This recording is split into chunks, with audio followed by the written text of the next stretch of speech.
យើងបានដឹងហើយថានៅពេលដែលយើងនិយាយពីរបេងសាធារណជនទូទៅតែងចាប់អារម្មណ៍តែទៅលើរបេងដែលពាក់ព័ន្ធនឹងជំងឺសួតតែប៉ុណ្ណោះ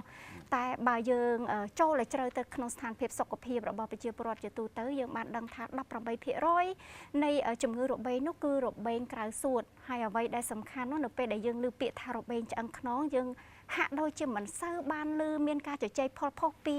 ជំងឺនេះទេចាដូច្នេះតើលោកវិជ្ជបណ្ឌិតអាចជម្រាបជូនប្រិយមិត្តទូរទស្សនិកជនបានទេថាតើអ្វីទៅជាជំងឺរបេងឆ្អឹងកងខ្នងហើយវាកើតឡើងយ៉ាងដូចម្ដេចចា៎បាទអរគុណលោកស្រីបាទរបេងឆ្អឹងកងខ្នងយើងនិយាយស្ដាប់ជារបេងដែលស៊ីទៅលើឆ្អឹងកងខ្នងបាទដោយលោកស្រីបានជម្រាបទូរទស្សនិកជនហើយថាមាន18%តែយើងថារបេងក្រៅសួតរបេងក្នុងសួតវាអញ្ចឹងវាទៅជា82 82%បាទរបេងក្រៅសួតយើងរាប់មានរបេង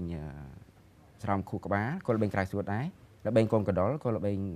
ក្រៅសួតដែររបេងសន្លាក់របេងស្រោមពោះរបេងនៅផ្លូវទឹកម៉ូតអាហ្នឹងក៏ជារបេងក្រៅសួតដែរហើយបូកជាមួយនឹងរបេងឆ្អឹងកងខ្នងទៀតអញ្ចឹង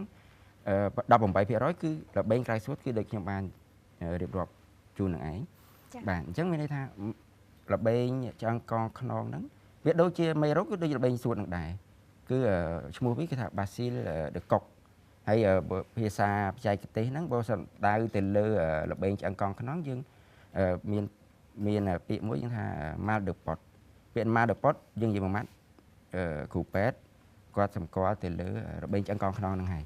បាទវាខុសពីរបេងសួតបើរបេងសួតយើងនិយាយថាជារបេងសួតប៉ុន្តែបើពាក្យថា mal de pot គឺសំដៅទៅលើរបេងឆ្អឹងកងខ្នងហ្នឹង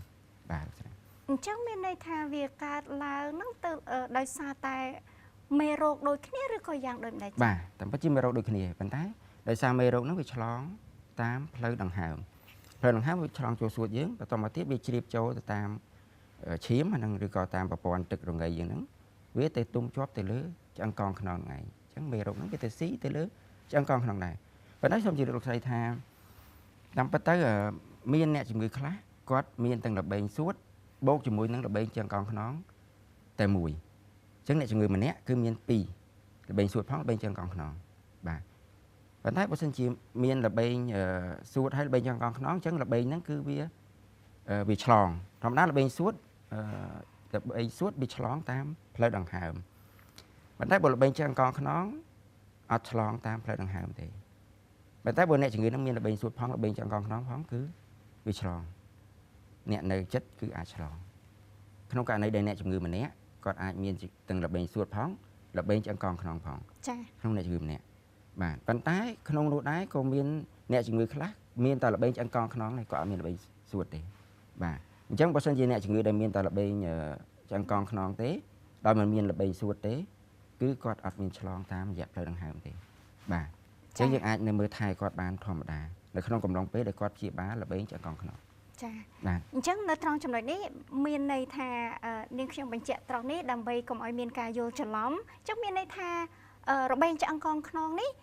អាចកើតឡើងបើទោះបីជាអ្នកជំងឺមិនមានរបេងសួតក៏ដោយមិនមែនមានន័យថាតើតែមានជំងឺរបេងនៅសួតហើយបានវារីករាលដាលឆ្លងទៅដល់ឆ្អឹងកងខ្នងទេបាទតាមត្រូវហើយលោកស្រីព្រោះជាទូទៅវាឆ្លងកាត់សួតទៅសិនប៉ុន្តែសួតចង្ការវាអត់បកជាជំងឺនៅសួតនោះទេវាទៅបកទៅជំងឺទៅនឹងរបេងនៅនឹងឆ្អឹងកងខ្នងវិញនៅពេលដែលមេរោគវាទៅដល់ហ្នឹង